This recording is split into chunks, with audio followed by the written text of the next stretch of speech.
Hello বন্ধুরা, দেখো তোমরা নিশ্চয়ই বুঝতে পারছো এতে অনেক রকম ডাল মেশানো। সবসময় মুগের ডাল বা মসুর ডাল খেতে ভালো লাগে না। আজকে আমি একটু অন্য রকম ডাল রান্না করছি।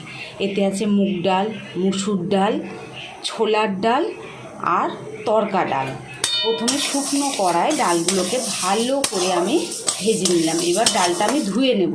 ধুয়ে নিয়ে প্রেশার কুকারে দুটো সিটি দেবো। বেশি সিটি দিলে একদম গলে যাবে, খেতে ভালো লাগবে। দুটো সিটি দেবো। দেখো ডালটা সিদ্ধ হয়ে গেছে। এবার আমি তেলের মধ্যে শুকনো লঙ্কা দিয়ে দিলাম। এই ডালটায় কিন্তু শুকনো লঙ্কা আর রসুন ফোড়ন দেব।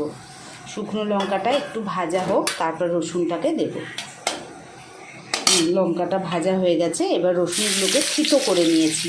থিতো করা রসুনগুলোকে দিয়ে দিলাম।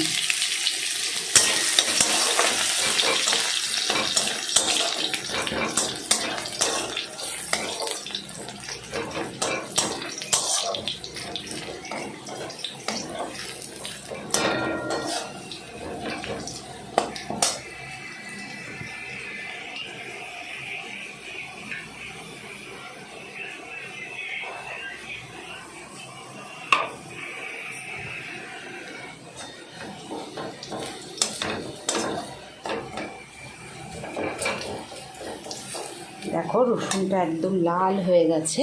এবার আমি সিদ্ধ করা ডালটা আস্তে করে দিয়ে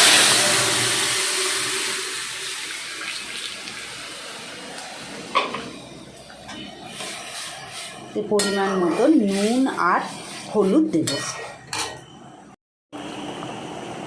দেখো ডালটা খুব সুন্দর ফুটছে। ডালটা এত টেস্টি হয়েছে কি বলবো, তোমরা না করে খেলে বুঝতে পারবে না। সুন্দর একটা রসুন ভাজার গন্ধ, খুব ভালো লাগছে খেতে। আমি নুন টেস্ট করার সময় একটু মুখে দিলাম।